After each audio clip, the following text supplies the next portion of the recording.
Tonight on Joynews Prime, former Special Prosecutor Amidu releases another one of his epistles, this time a full frontal attack on President Akufo-Addo's commitment to the fight against corruption, describing him as the mother serpent of corruption. We'll bring you the details of his response to the presidency's reply to the issues he raised in his resignation. The Electoral Commission will be setting up temporary polling stations in the prisons on December 7 to allow inmates to vote. Numbers not registered. Some they said around 500. So it will be difficult for them to escort 500 people to their centers. So they said that we should create police stations, temporary one at the prisons, so that they can cast their vote there and add it to the main one. The NDC, however, which is opposed to the idea, seems to have come out of the IPAC meeting on Friday with the understanding the idea had been shelved. We explained to them that that was very dangerous and it will provide room for abuse, especially as I've explained, somebody can vote in somebody's name using the BVD device. On the campaign trail, flagbearer of the opposition NDC, John Mahama, is confident of victory despite recent polls predicting his defeat. As for the parliamentary election, from our calculations and the opinion polls, we have won the majority in parliament already. President Akufo-Addo, on his part, has been campaigning in the central region, saying he remains optimistic investments made in the health sector will guarantee a strong healthcare system for Ghanaians. The goal of government is to establish in our country a strong, accessible healthcare system of world-class quality. In business, urged to be strategic as COVID-19 changes the face of work. In due course, you will have to register as a member of the institute and issue you with a license to practice. Health practitioners will therefore be flashed out to make way for professionals like yourselves.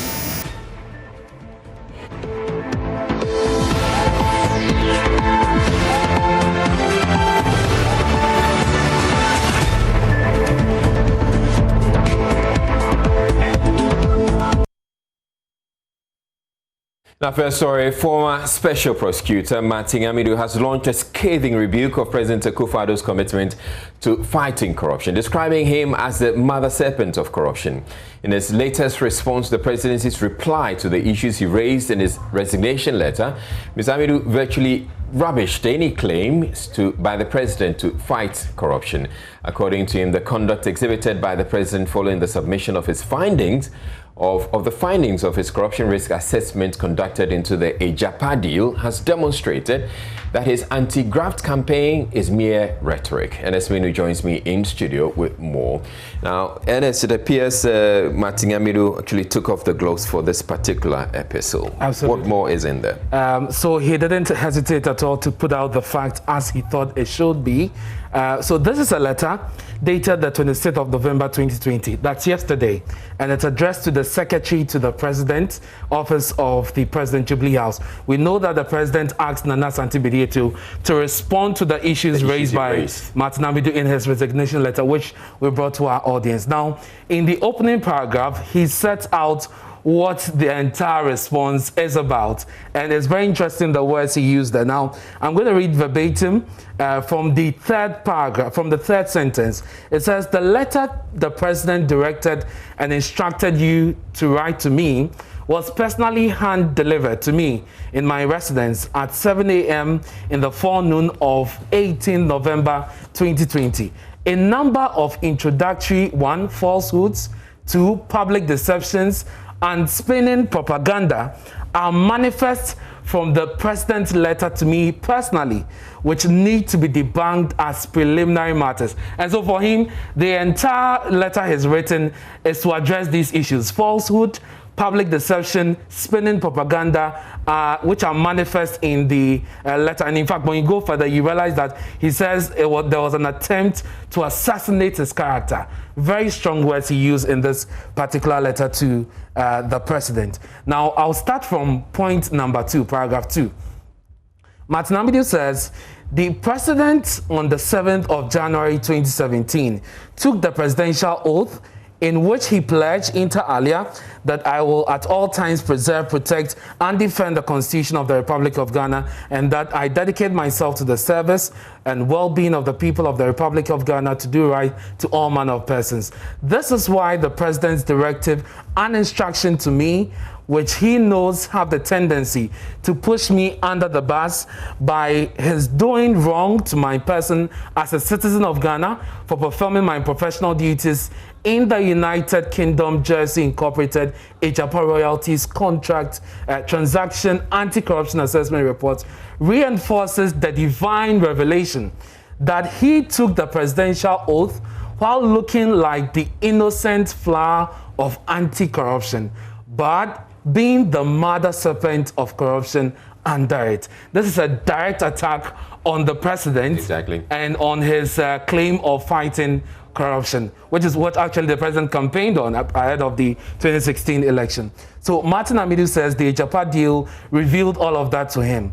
Now, when you go to, and I'll be picking some of the paragraphs as we go on, when you go to paragraph 18, he further reinforces this claim, and all of that following his meeting with the president on the Ejapa deal, which he thought amounted to interference of his work as special prosecutor. Paragraph 18 says, I became more convinced beyond any further reasonable doubt after my second meeting with the president in his office in the evening of Sunday, 1st November 2020, when the president attempted to persuade me to shelve the Ejapa Royalties Limited assessment report to allow him deal with the matter through a statement to the public that God, represented by the Holy Spirit in my Catholic faith, was in his own divine way revealing to me for the first time that the president of Ghana only looked like an innocent flower of the fight against corruption, but was indeed the mother serpent of corruption under the innocent-looking flower of anti-corruption.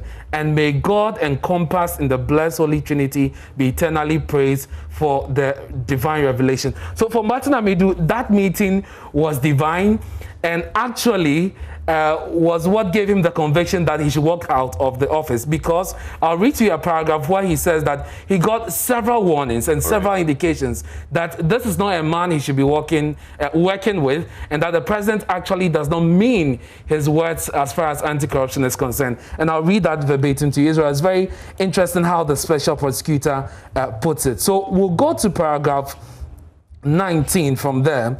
It says that the divine revelation and manifestation immediately put a knife on the things that held the president and I together as comrades, crusading against corruption, leading to my defiant press release on the early mornings of November 2nd, of 2nd November 2020, and my distribution of the cover letter, and he goes on and on. The other paragraph I would like to bring to your attention is paragraph 22. Now, Martin Amidu in paragraph 22 says, I wonder whether you wrote paragraphs 4, 5, 6, and 7. And this referring to the statement, the response from the presidency. Exactly, of the letter and the reference also under the directives of the president. I shudder to think that you, as Secretary of the President of the Republic, will be conveying the directives of the President to the public and international community, that the President of Ghana does not know that in exercising the President's function as Chairman of the National Security Council and Commander-in-Chief, every head of a security and intelligence agency has an obligation to brief him on matters that may have national security consequences on him. Now, Israel, this particular paragraph is responding to Martin Amidu's claim of holding on to the Airbus scandal, the investigation of the Airbus scandal, because we're approaching an election. Exactly, and it had security implications. And he thought that the response provided by Nana Asante Bidetio was not right, and because the president, as the chairman of the national security, ought to know some of these things. He reveals later in the other paragraphs that he actually took the decision not to continue with this investigation together with the president. And I'll take you to... So essentially, what's with the consent? Consent of the president. Exactly those were the words Martin Amidu used. And I'll take you to paragraph 34, where he makes those claims of holding on with the investigation of the Airbus scandal with the consent of the president. So I'll start from 33. It says, the directive and instruction of the president to you on paragraph 10 seeks to accuse me of having no moral or legal basis when I erroneously decided not to confer immunity from investigation and prosecution of the presidential candidate of the National Democratic Congress in connection with what you term the infamous €5 million Airbus bribery affair by refusing to investigate him on clearly untenable grounds of being a candidate for president. Quote, I took the decision to hold in abeyance the investigation of former President John Dramani Mahama with the knowledge and consent of the president as the chairman of the National Security Council on purely national security grounds and not politics. And so Martin Amidu is saying that the president is aware that I decided not to go ahead with this because of all the consequences. Yeah. And so for you to actually respond in the way you did, it gives me the indication that you are not actually familiar. And he attacks the person of Nana Asante Bediatu. Now, you know that there have been a lot of commentary on this as well. The next day, the weekend after the president responded, we had Dr. Henry Prempe on Newsfile actually expressed his disappointment with Martin Amidu for walking out because he thought it was a fine opportunity for him to fight corruption and that the alleged interference was not enough grounds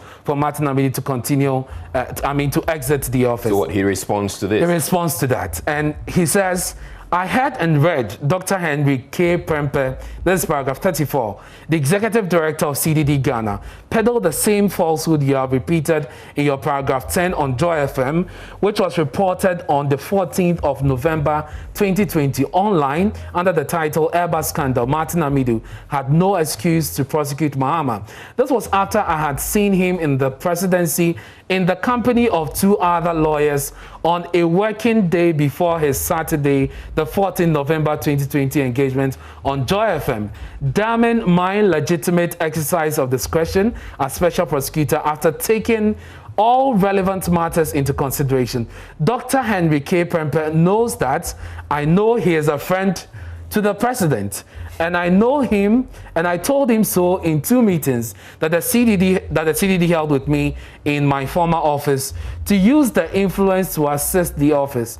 The president also knows that he instructed a minister of state while he, the president, was on a campaign tour in the northern region to liaise with me to explore whether or not it was prudent to investigate former President John Mahama after he won his party's primaries to be its flag bearer. The president was briefed as chairman of the National Security Council as to why the investigations had to be held in abeyance. So essentially he's saying that Professor H. Kwesi Prempe is a friend of the president. He is sort of questioning his judgment on, or his commentary on the decision he, Martin Amidu, took, because he knows that he has some contact to the president and actually saw him in the office of the president with two other lawyers the week before this conversation on Newsfile. Now, there's a whole lot more in this epistle released by Martin Amidu, but before you go, I want you to go to the paragraph 32, where he makes reference to some Ghanaian Kibaki and his gang. So you just read it. Yeah, so paragraph 32, and that's also a very interesting paragraph. Reflecting with hindsight after being relieved of the pressure of office, I now realized and agree with those compatriots who had fought along and have better knowledge of the president over the years that the president's directive to the Ministry of Finance was just a repetition of his modus operandi in the innocent-looking flower fighting corruption, but the serpent under the innocent flower facilitating corruption. Quote, it is our turn to eat Ghanaian Kibaki and his gang. All right, thank you very much, Ernest Menu, for bringing us those insights. And if you just made just the last paragraph, because I like how Martin Amidu wraps it all up when you go to paragraph 72 in just a sentence. And for him, this is about a national duty. And so all that he's doing is just out of love for country. He says, the heavens can come down. I will defend the Constitution against suspected corruption and ensure corruption is made a high-risk enterprise with the last drop of my blood, Ghana first. Martin A.B.K. Amidu. That sounds to me he probably may be taking on his vigilante role again. Absolutely, and I think we should keep our fingers crossed. All right, thank you very much, Ernest Menu, bringing us that update there. You're watching Joy News Prime. In other news, the Electoral Commission says it will go ahead to create a temporary polling station for prisoners to cast their ballot on election day. The decision, according to the EC, was communicated to the political parties at an IPAC meeting Friday. Deputy General Secretary of the NDC, Peter Otukono, who spoke with Joynews shortly after the meeting, had argued the move could undermine the integrity of the polls. He told Joynews after the meeting the EC had abandoned the idea. Now, one other major issue that came up, which we were also very frontal on, is that the Electoral Commission is saying that there are some prisons that have some substantial number of people who vote, but their polling stations are not in the prison. It's a place close by. Meanwhile, the security officials would be working on that day, the prison warders would be working on that day, providing security at various polling stations. So we will not have enough men to guide the prisoners to go and vote. So what they are suggesting was that they were going to give them a machine and the entire voter register list so that they would vote from the prisons. We explained to them that that was very dangerous and it will provide room for abuse, especially as I have explained, somebody can vote in somebody's name using the BVD device. So when you go and give them a BVD device that is uploaded with the polling station name, if the person is able to vote in that polling station and moves all the way and finds his way into the prison, that person can also vote in the prison because the two devices do not communicate. They are not online. But what we are saying is that if we want to create any form of voting in the prisons, extract the names of the prisoners. Then you put them on the absentees register at the polling station. So the names that you put on the BVD device to the prisons would be only the prisoners who are going to vote there. So in that case, nobody can surreptitiously, use some means to get there and take advantage of the loopholes that the Electoral Commission have created in their system. And that point, we made it very strongly, so they have agreed. They said they will look at it and get back to us. But if they do not accept that suggestion, then what it means is that we have created another big loophole that will undermine the entire electoral process. My Director of Electoral Services at the Electoral Commission, Dr. Siriba Kweku, says the NDC probably misunderstood the deliberations, explaining prison wardens will be playing a supervisory role to ensure smooth conduct. What we said was that about 23 of the prisons don't have polling stations.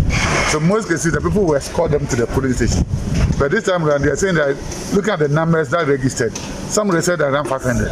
So it will be difficult for them to escort 500 people to their centers. So they said that we should create polling stations, temporary one, at the prisons, so that they can cast their vote there and we add it to the main one. That one too we discussed with them and they also agreed. So they agreed that what? That you are going to create temporary polling stations? Exactly, at the polling station. But the NDC disagrees. They said they were kicking against the move. No, at the meeting they were all there. Anybody who attended the meeting will tell you.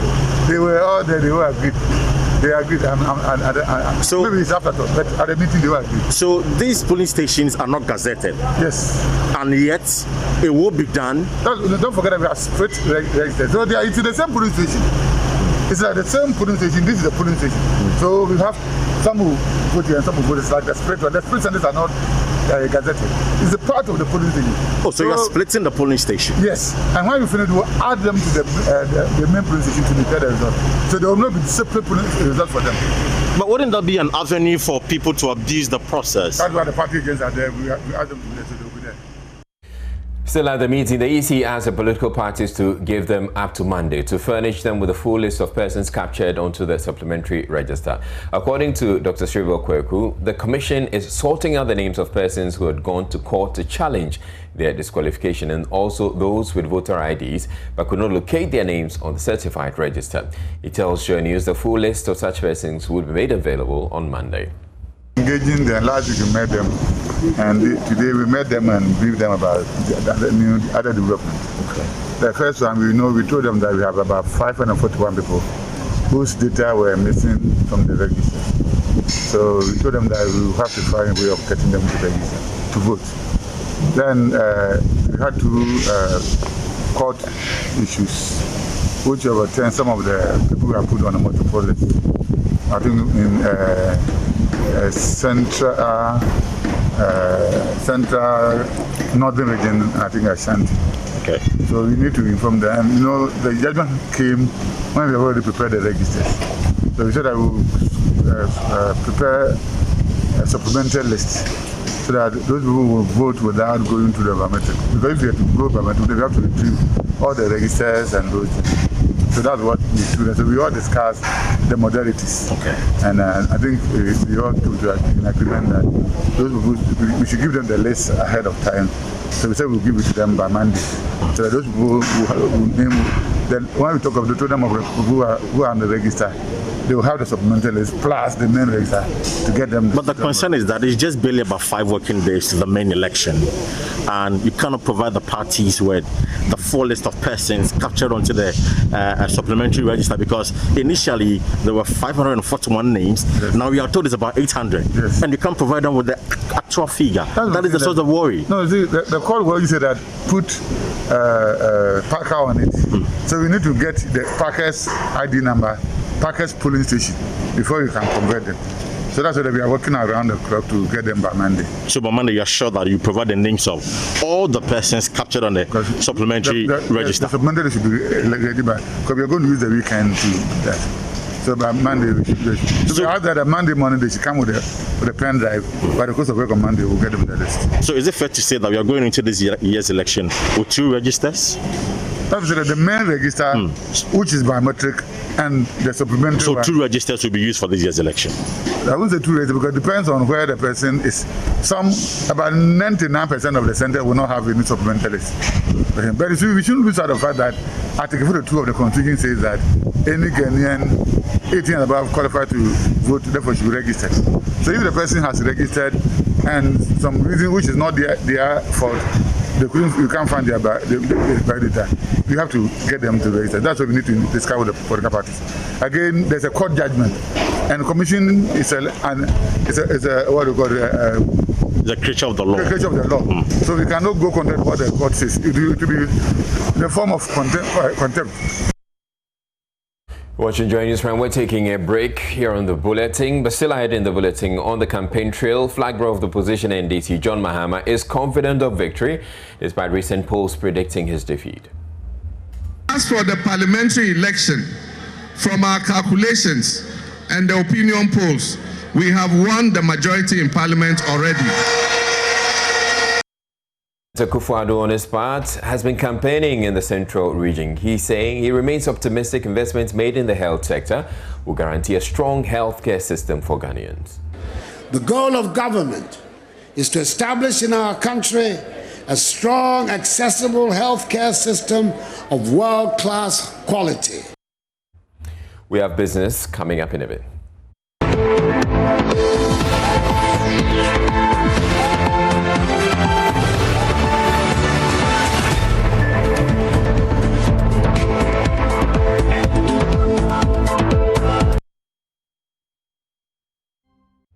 And it's now time for business. I'm Charles Aite. The Chartered Institute of Human Resource Management Ghana held its 12th graduation ceremony with a charge on HR practitioners to be more resilient to the challenges of COVID-19 and also hold true to the values and ethics of human resource practice in Ghana. There is more in this report. Addressing the 12th graduation ceremony at the Ghana Academy of Science and Arts, Executive Director of the Institute, Dr. Ebenezer Ofori-Agbeto, called on the graduates to be good ambassadors of the profession. And indeed, we want to encourage you to take up leadership positions.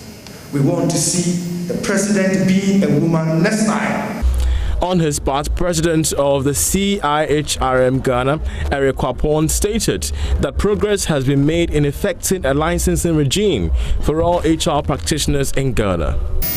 In due course, you will have to register as a member of the institute and issue you with a license to practice. While practitioners will therefore be flashed out to make way for professionals like yourselves. In all, 190 deserving graduates who completed the Level 3 examination of the Professional Certification Program of the Institute were officially presented certificates. Now, the Nature Conservation Research Center, with support from the National Committee of the Netherlands and the Green Landscape Alliance, the World Cocoa Foundation and the USAID, has initiated a guidance document on cocoa landscape approaches in Ghana. This basically seeks to provide sustainable means of making Ghana's cocoa sector environmentally safe and compliant. There is more in this report. Launching the guidance document and toolbox, Deputy CEO of Operations for Ghana's cocoa regulator Cocoa Board, Dr. Emmanuel Opoku, stated that his outfit has invested heavily in climate compliance tools for cocoa farmers. There have been efforts focused on climate-smart cocoa farming practices, protection of forests in the cocoa landscape, and the introduction of new improved technologies. I won't name but a few of such efforts. Firstly, the Forest Investment Program, which focused on the promotion of climate-smart cocoa production, protection of forests, and ultimately the reduction of greenhouse gas emissions from deforestation and forest degradation. Meanwhile, Director of Programs and Research for the NCRC, Dr. Rebecca Ashley Asari, outlined the various multi-stakeholder agreements Ghana has reached in ensuring a safe climate in the cocoa sector. In Ghana, our forestry and our cocoa sector stakeholders, we may not know this, but we're actually already global leaders in conceiving and in implementing landscape approaches. Ghana and its cocoa sector are already global leaders in conceiving and testing landscape approaches, including landscape governance mechanisms, standards, and monitoring systems. This comes from over 20 years of experience in developing and implementing the Community Research Management Area mechanism. Now, Mawenya, a teacher at Pando in the Volta region, has won in this particular edition of the Star 787 hash lottery, taking away an amount of 920,500 Ghana cedis. There is more in this report. Star 787 hash drove all the way from Accra to Pando in the Volta region to present the cash prize to Lawe Mawenya. In his elevated mood, he had this to say to the world at large. Teachers started winning, and I said, how much more me, a teacher as well? So I'll try my luck. I started playing it. Even with the last dime, never be bothered. Usra undi. If you fear, you will not win. Never majidugo. Vovon noto medena vow. Afa ochina. So I am very glad to win this game. Richard Akotobanfo, head of customer experience at Star 787 hash, admonished Ghanaians to play this game because everyone stands a chance to win. This is the biggest jackpot ever to hit Ghana, and this was won in Pando. This Saturday, you stand a chance to win 100,000 Ghana cedis. It is your moment. You can also win like Mr. Mawenya. All you have to do is to play Star 787 hash to buy your ticket. You stand a greater chance with more tickets. So take your chance to play now. And find us locate you at your home. Well, that's how we end this edition of Business. We're back after 8 p.m. to stay.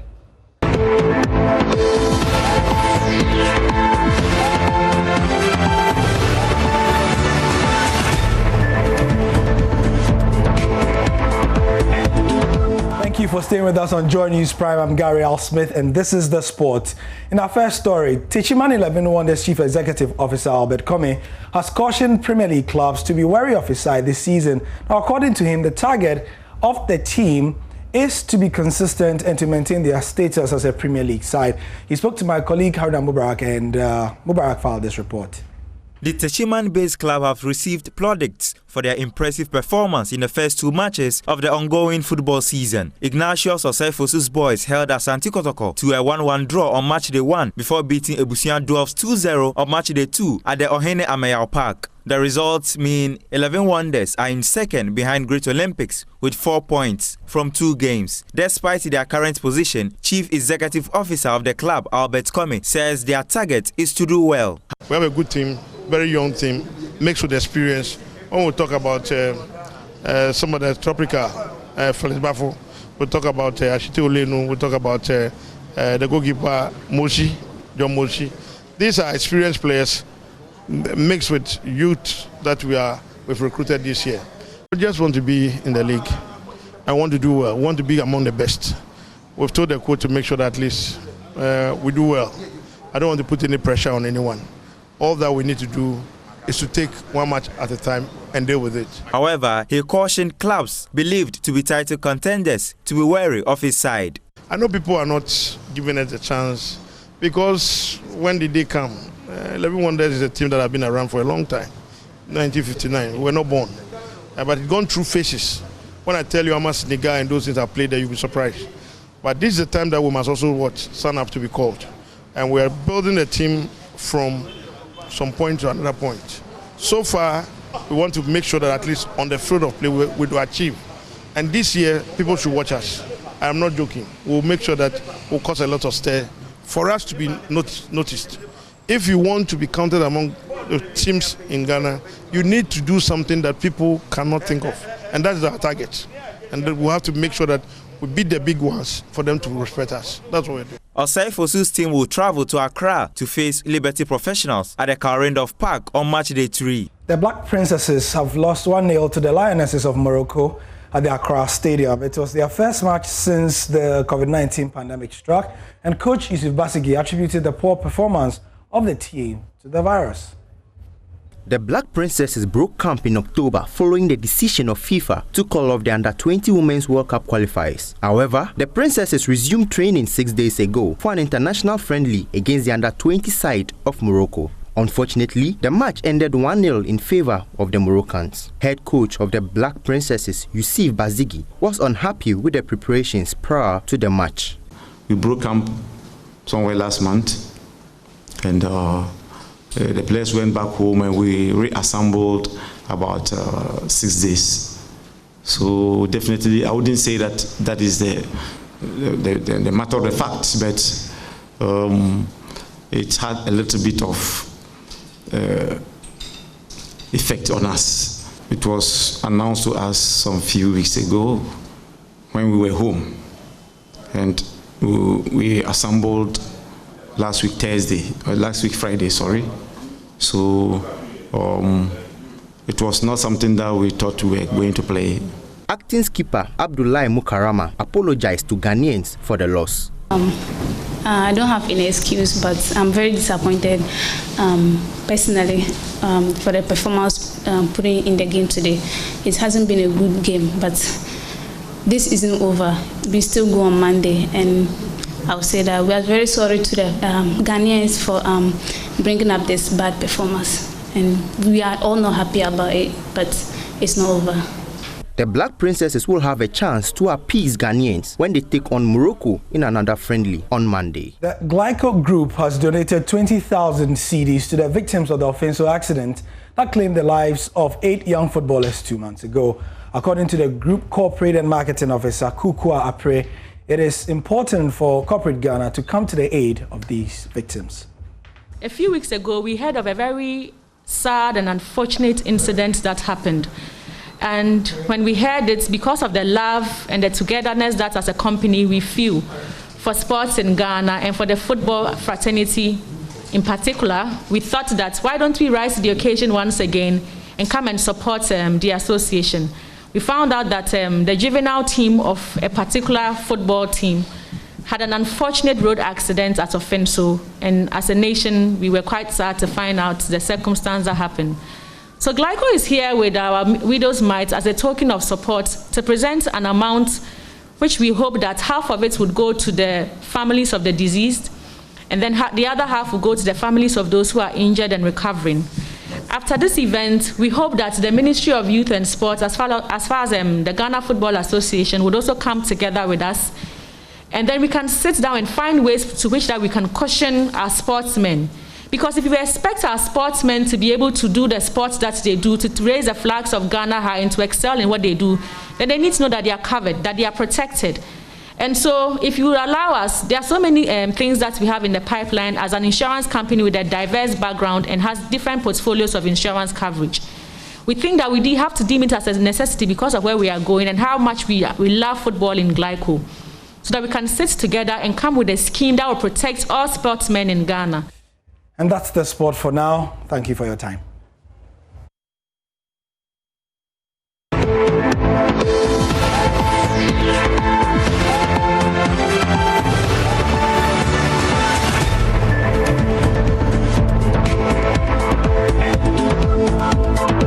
Here. Hello, Bex. Hello to you, Easy. We're celebrating 25 years. I think we'll keep celebrating. You know, when the cameras come on you, you come across as somebody who's like a really very good, innocent, quiet girl. I am an innocent, very good, extremely good human being. Thank you very much. Okay. I love you too. So we're still celebrating 25 years. Yes, it's been lots of celebration. And you know, Multimedia has done something that nobody has ever done in this entire world.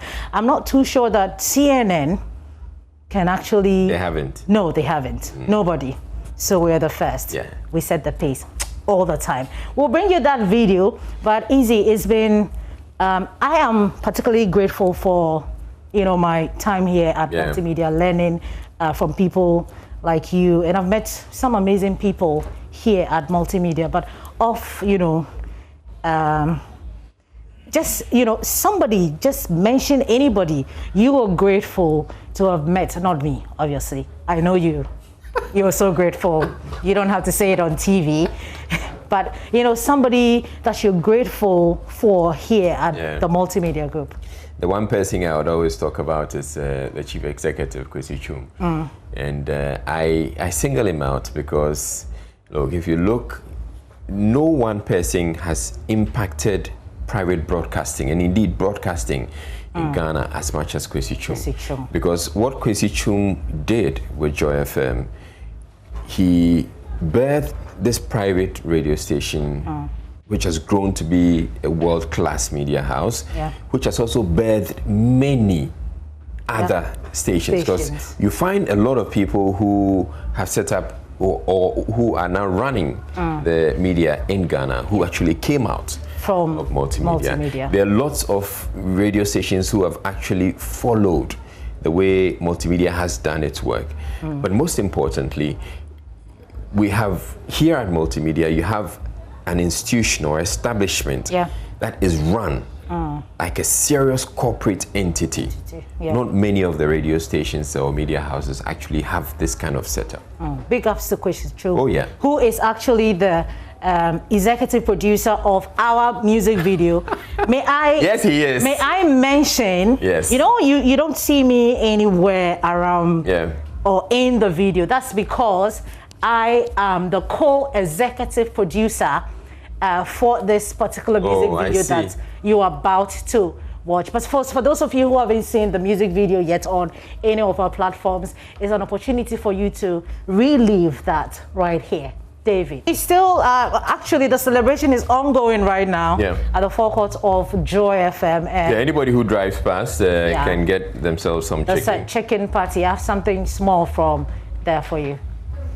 Oh yeah, I thought we're done. You give me more time. So Kitty, Kitty's in the news. He's been speaking on Hit FM. He says that every musician must come together because that's the only way we can build a formidable industry. And you see, let's not be divided among each other here. Already, like I said, we're at a disadvantage when it comes to the numbers. So let's not be fighting internally like me, I'm here, me, I'm there, me and this person, me and no. Already, we need all the numbers we can to push each other. Like when the Nigerians come into town and they are speaking with us, they tell us, oh, I'm a Ghana there, if you get 1 million views, means you're a big artist. But in Nigeria, if you get 1 million views, you're a Ghana artist. And a Ghana artist get 1 million views all the time. You get it? So we need to push each other. When it gets to international, you see, when we go online, people are really watching. And this Teddy Riley feature is proof enough that you are doing your thing in your corner, but somebody somewhere is watching. So when we're pushing the agenda on the internet, we need to push the positivity. Yeah, negatives happen. Yeah, people talk about it. Negative news fly. But let's make sure we push the positivity, the music, the art. Right there. David won't allow Easy to sing his part, but you know, even though I'm like really ready to sing this, I know. I'll produce you on another song. Don't worry. All right, thank you very much, Becky Bex, for bringing us showbiz. I'll be here for those of you watching on Joy Prime, but there's more news on the Joynews channel. Do stay tuned in.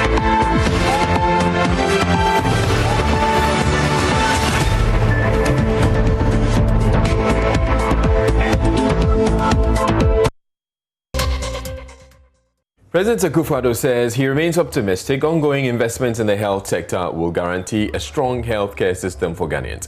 As part of his tour of the Central Region Friday, the president commissioned a 60-bed capacity hospital at Praso in the Lower Hemeng district. The project forms part of the government hospital project to construct and equip 1 military hospital and 2 regional and 6 district hospitals at a cost of $339 million. Speaking at the commissioning, Nana Akufo-Addo said the project sits in government's overall objective to deliver quality health care to the citizens.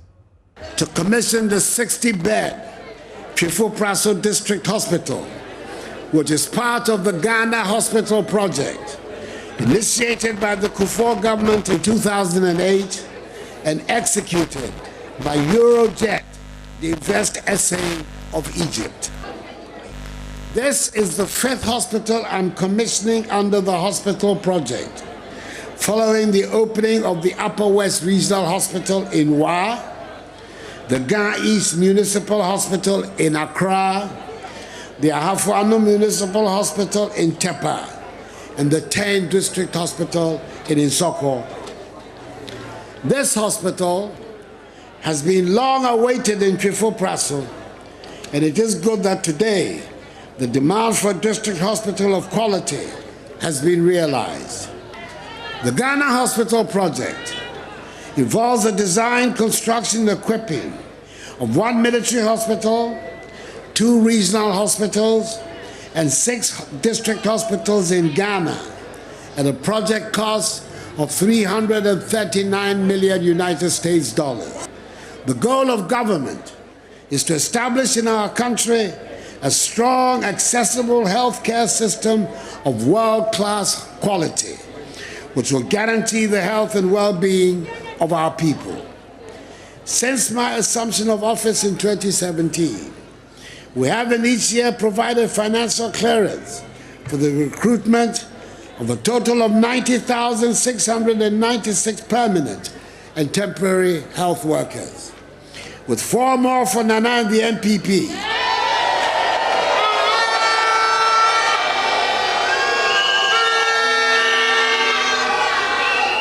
We will do even more for you.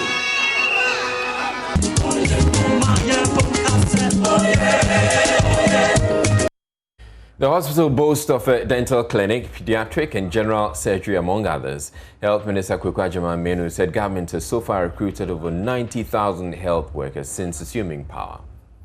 Campaign for Nana workers are okay. Never just say, Minua Odum, certain numbers were Deputy Minister of Finance. Hospitals and work, say, and we are one of your crew near the Koye. Yes, when she pet, now Professor Jamba for dear, because the son of the Kwesi Dunketia crew, and so called. And so by a year through Nanado Nano, Yakocha Ahumam, a beer hospital down, Senia Yawi Hadi. Mampanini Kufor Coronia di Sicasio. Minua Brantier, Bebe Friend John. Oba and Fian Watche, Yaja Sasia. Yadisikato, Fian Watche, Abantia, and New Hospital. Or the Lisa Titari Hosa, Fian Watche, Nanado Baye, Mekasin and Ayakukra, or Maku Krakra.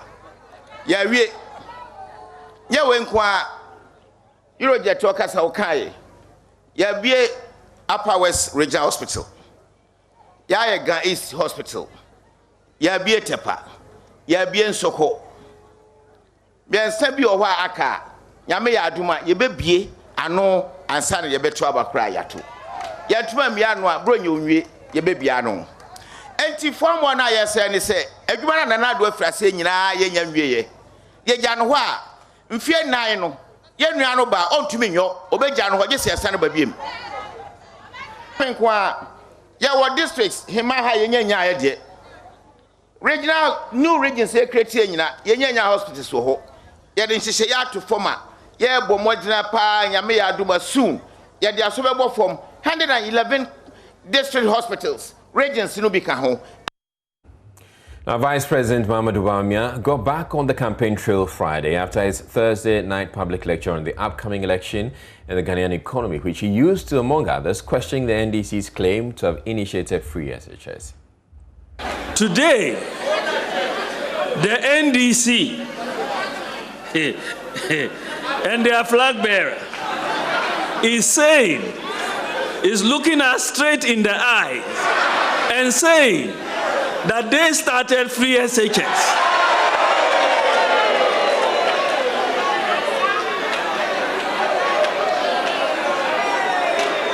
They say they started free SHS. Euradi Nyankopo.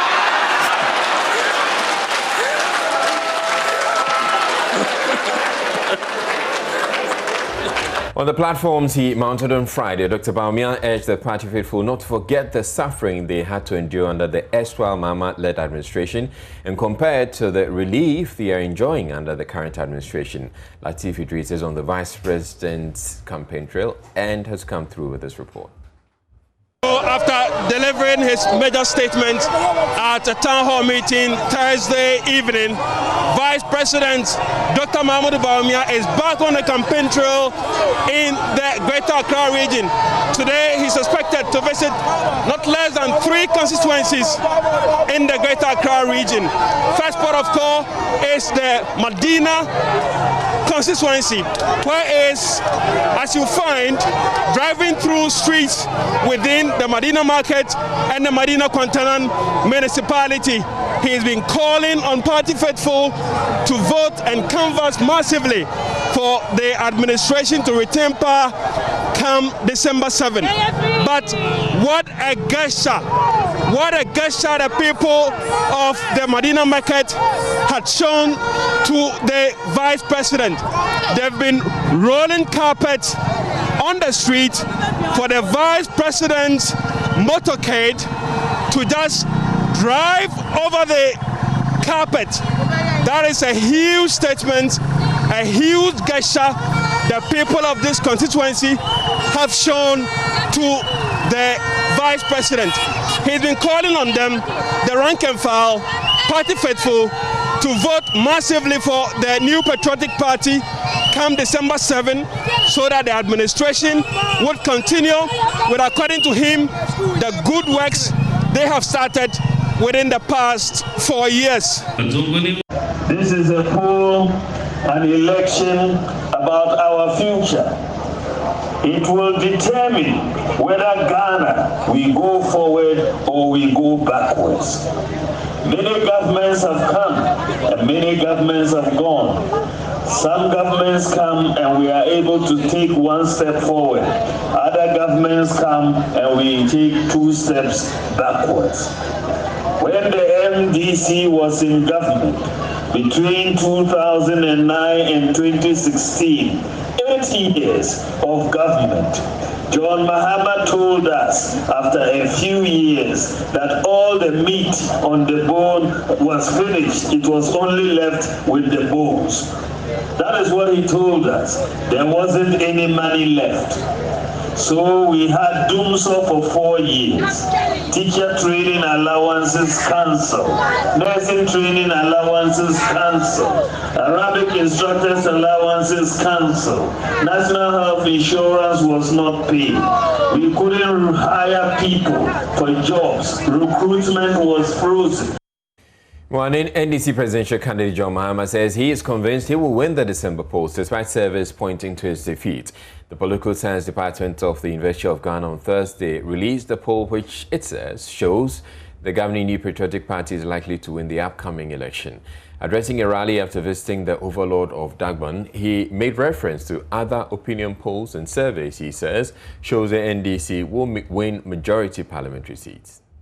It is day 1 of NDC presidential candidate John Mahama's tour of the northern region. We are currently in a community called Jamboy here in the Kwandai constituency. It's 12 a.m., but hundreds of NDC supporters are gathered here at Jamboy listening to the NDC presidential candidate. Well, earlier he was in the Mion constituency, the Yendi constituency, and other places.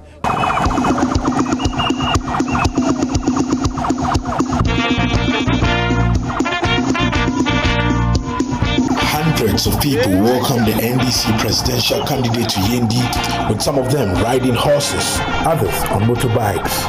After a visit to the Glyco Palace in Yendi, the NDC presidential candidate addressed the rally.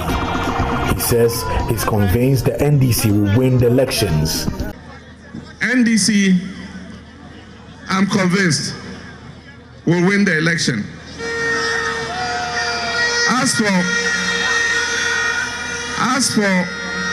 As for the parliamentary election, from our calculations and the opinion polls, we have won the majority in parliament already.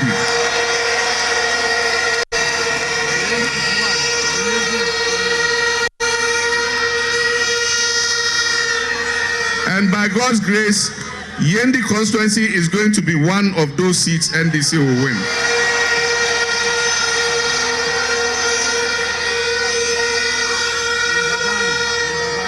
Ezu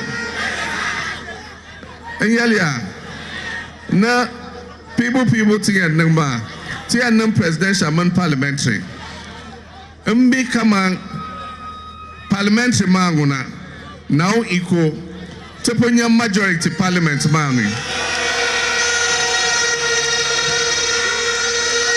Ezu and mbi kama Yendi constituency NDC Yendi Nasara Yendi constituency go.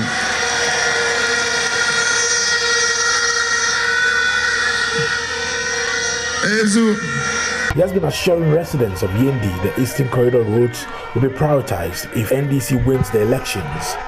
That we built, but most of all, we started and we're working on the Eastern Corridor Road project.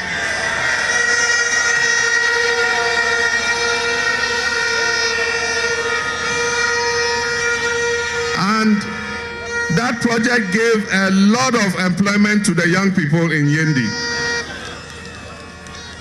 After we left office, that project has come to a standstill. I just came from Yanes Palace and I've assured him that NDC is coming with a program we call the Big Push. And under the Big Push, the Eastern Corridor is one of the priority projects under the Big Push. He says a future NDC government will make sure Ghanaians are safe. We know that it is when NDC is in power that we feel safe and secure. Anytime NDC leaves power, you have an upsurge in armed robbery. Today, you can't travel freely in this part of the country without the fear of falling into the hands of armed robbers. Now, instead of equipping the police with weapons, bulletproof vests, and the things they need to fight the armed robbers' vehicles, they are using those weapons and bulletproof vests and vehicles to give to their vigilantes to terrorize Ghanaians. When I become president, we're going to make Ghana safe again. You know the thing about MPP, they are always full of talk, but no action.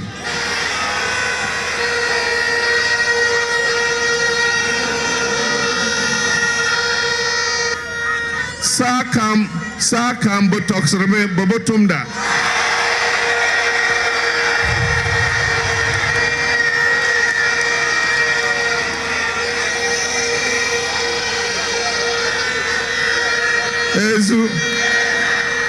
And NDC is full of action but no talk.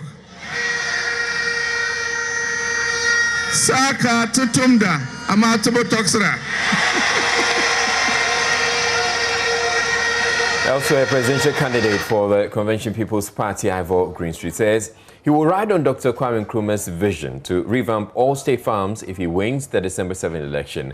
Amongst his priorities, he says, is the revamping of a palm oil plantation at Adanse Asokwa in the Ashanti region to create jobs for the youth in the area. He was addressing residents of Amyaso in the Adanse Asokwa constituency during a two-day tour of the Ashanti region. Mahmoud Mohamed Nuruddin reports. Dana se,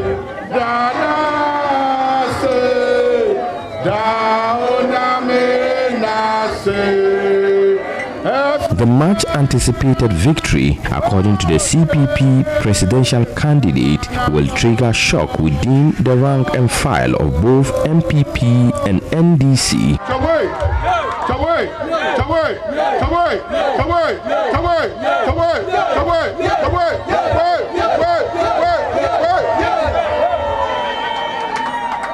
Nana, 2016, I for Kobana Green Street was in Adansi, Asokwa. And you ran away to Osono.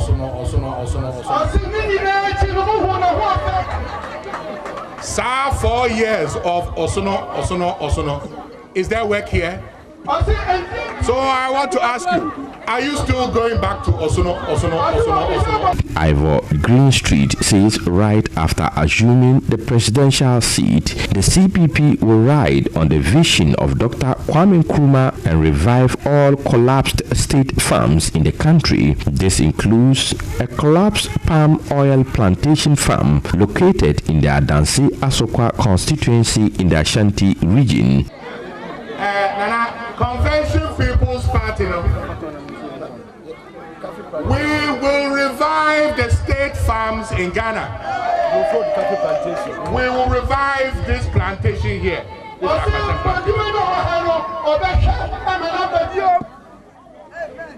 Apart from reviving that oil palm plantation, we will also develop the machines necessary to extract the oil from that plantation.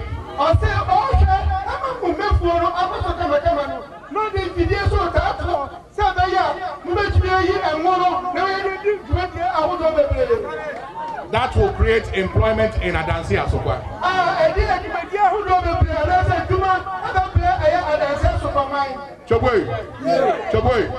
The CPP will also give out low-interest loans to women to assist them in their trade. Apart from that, the women here, they do a lot of trading.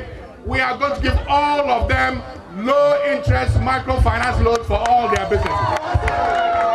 Because when you give a woman money, you are giving a family money, and the woman, when she takes the money, she always pays the money back. Mr. Greenstreet says CPP believes in providing economic opportunities and independence for all Ghanaians. Convention People's Party, Osadefo Dr. Kwame Nkrumah Party. We are a people's party. We believe in providing opportunity and economic independence to all the people of Ghana. His 2-day tour ended at New Edubiasi in the Ashanti region. A report by Mohammed Nuruddin. Security analyst Adi Sani says security education should be an ongoing process in various communities to help ensure security, because the police cannot on their own deliver security. He was speaking on the back of a 2-week-long series here on Joynews dubbed Safety for My Vote, which focused on the state of security in hotspot communities ahead of the polls next month. Adib Sani says more media houses should adopt such projects. We'll hear from him shortly, but first, Uti region correspondent Peter Senu has a final report in the series.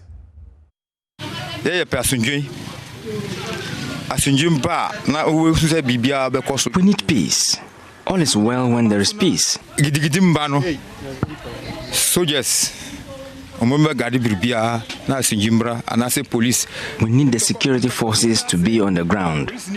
Any misunderstanding without their presence would be bloody. Their presence would even restrain those who may want to foment trouble. The security should also act professionally when they come around. With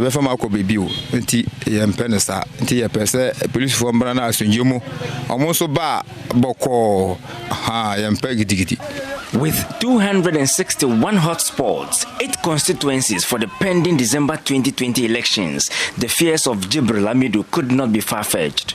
With party fanatics doing all it takes just to ensure that their political parties win elections, with some members acting in wanton disregard of the law, residents say they need maximum security presence on the ground come election day. Abbas expresses same fears. We need the security very necessary, because the way some of the guys are misbehaving towards during the voting time. In fact, they misbehave. In fact, so during the voting time, we want people, security to come very tightly, because some of them, when they come, even those that are at the polling station there to control, they don't even regard them in anything. When they say this, oh, they are. Some of them will even come and be saying that we are from Accra regional, this and this, so we are sent to do this. But if you go through the process or the rules book there, you will not see anybody sent from the regional office that you should come and do this. But they will come and be telling like that this, and so we are expecting more security people to come and help us during voting time. For Tobias, he does not want any embarrassment and intimidation on the election day from those to be deployed into the border community of Menusu. We, as around the border here, we only beg them not to embarrass anybody at all, which may bring confusion. If there should be confusion between other areas or Muslim or whatever it is, then it will become a problem to the community. So we only want to beg them that if the police will come or whatever person will come, they should come peacefully, understanding, not to come attack anybody, and there should be. We only want peace, not attack. We are not here to fight with anybody. His fears are, however, allayed by the district police commander for the KGB district, Michael Asiedu, who says there would not be any form of intimidation from his men. Ghana Police Service is at the forefront of these impending elections. But I can assure you, there will be peace before, during, and after. Nobody will be intimidated. Nobody will be allowed to put fear in anybody, and nobody will be disenfranchised. We will all get up on 7th, go, queue, and cast our votes. Peter Sanu for Joynews. We're now hear from security analyst Adib Sani. Everybody has a role to play in safeguarding the peace and security of Ghana. Gifty, a lot of us have always had a tendency to think that ensuring security is the work of the men and women in uniform. But I've always also contended that everybody has a role to play. And this is personal to me because I'm a member of the Ghana Journalists Association. I'm a journalist myself, and I appreciate the intrinsic value of the media, especially since the liberalization of the airwaves in harnessing our democracy all this period. So, now, Stanbic Ghana has congratulated journalists with the Multimedia Group who won awards at the recent Ghana Journalists Association Awards ceremony with gifts. Presenting the items to the group, head of marketing Mauko Afajunu extolled the virtues of multimedia and immense positive impact its citizens made on Ghanaians. Individually, we have a very deep connection to this place. It's also the deep, extensive relationship between Stanbic Bank and Joy FM, which brings us here to celebrate the excellence that you've been known for the past 25 years.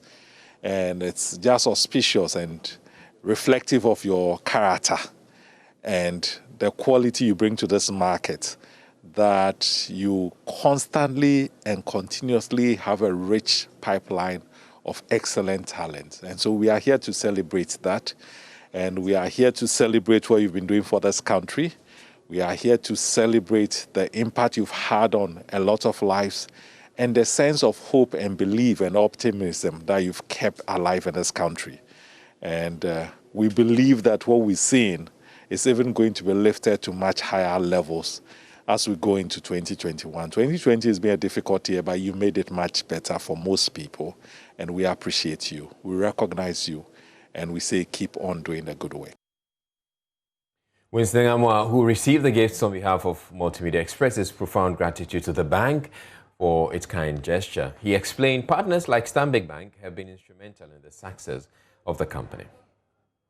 We're very grateful to Stanbic Bank for this gesture. And of course, we all do acknowledge that 2020 has been a very difficult year. And we're also glad that you appreciate what we stand for, excellence, and why you've associated with us. You know, partners like you always urge us on, and you're the reason why we're still surviving. And this gesture alone is indicative of the relationship that we have. It certainly would urge us on.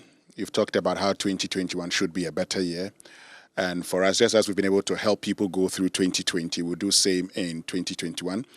And for the award winners, there's interesting gesture. Yes, awards come with a lot of prestige, but money is also very important. And we're happy that you've acknowledged that and have brought them something. We say thank you, and to many more years of good partnership. God richly bless you. We're taking a break here on Joynews Prime. We'll bring you business news next.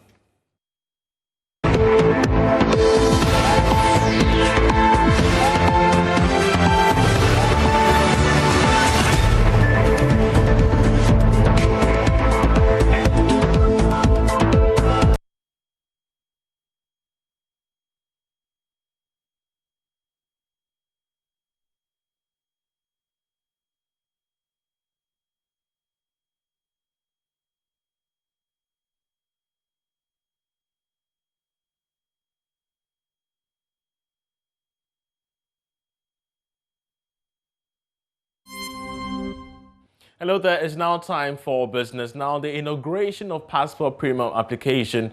Of course, the Ministry of Foreign Affairs and Regional Integration has officially inaugurated the Tamale Center of the Ghana Passport Premium application. There is more in this report. Speaking at the inaugural ceremony, the Deputy Minister of Foreign Affairs and Regional Integration, Habib Tijani, said the aim is to open up, improve, and bring passport application to the doorstep of the people of the area. The goal is to ease the incessant pressure on the various passport application centers across the country. And the northern region was chosen to provide this additional service to people who desire to process their applications in comfort and great convenience and are able to afford the service. Distinguished ladies and gentlemen, the objective is delivering digital world order of technology to augment our obligations of issuance of passports to the good people of our dear country.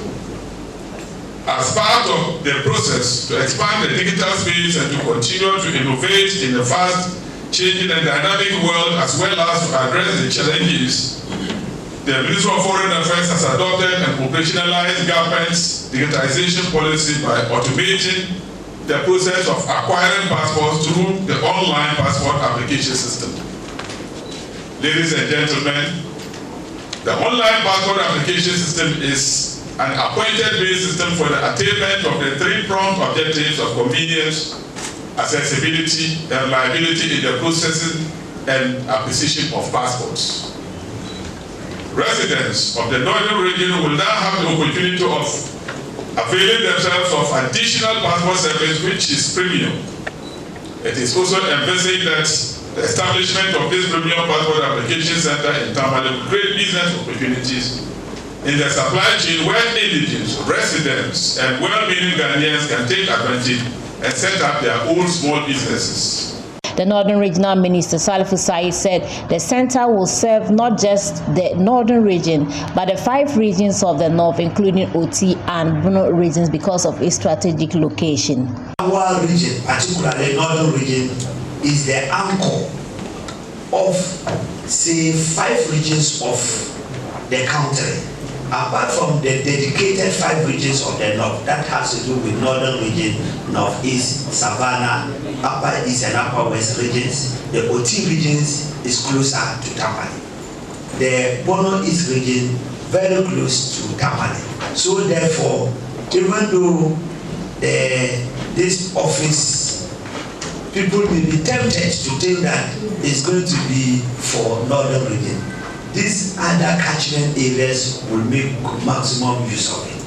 Aside that, President Nana Addo Dankwa Akufo-Addo has consciously applied some part of some funds and also to partner external investors to expand the Tamale airport to become a full-fledged international airport.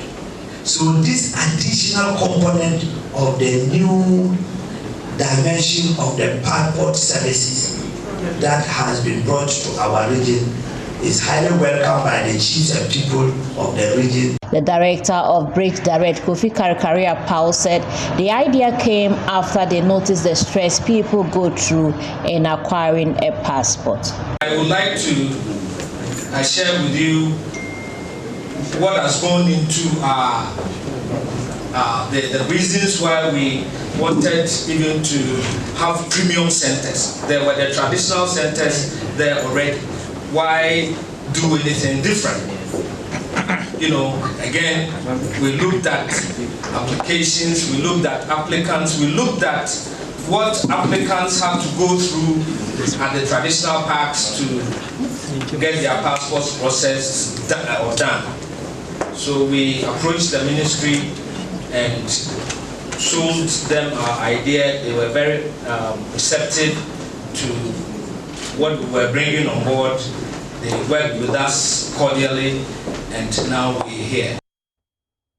Well, as you may be aware, Multimedia Group is 25 years, and of course, as part of our celebrations, we came together with a chicken party for not just staffers, but of course, the general public. Of course, my colleague Emma Davis has more in this report.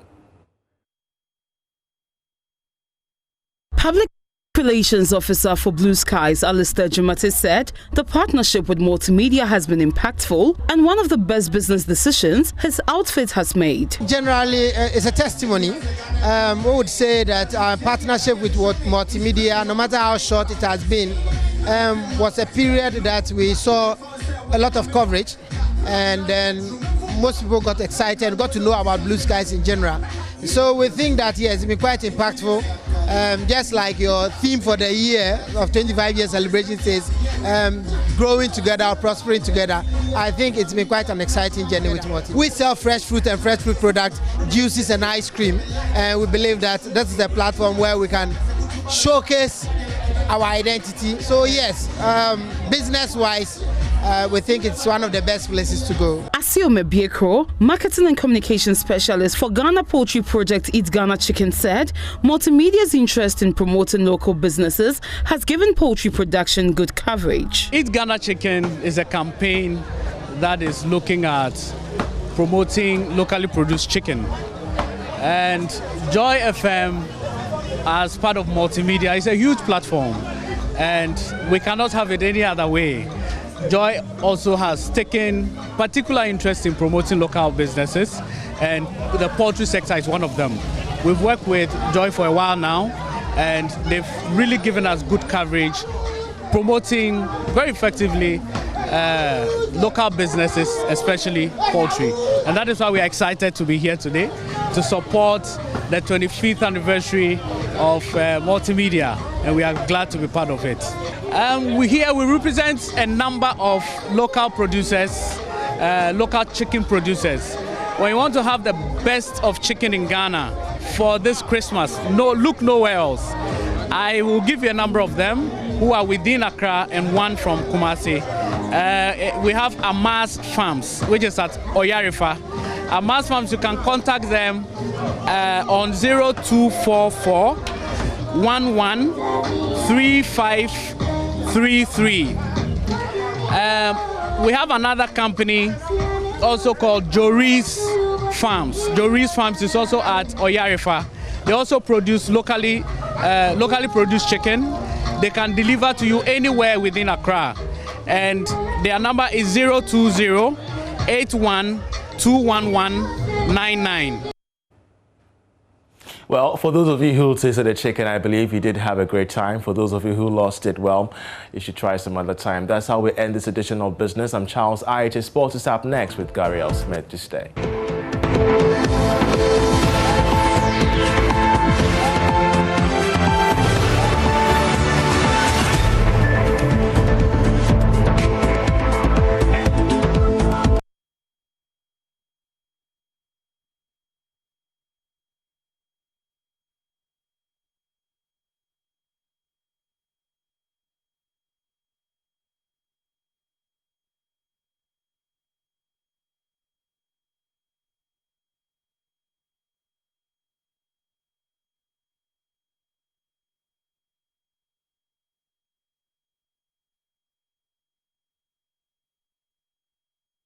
Thanks again for joining us on Joynews Prime. Gary here with the rest of the sport.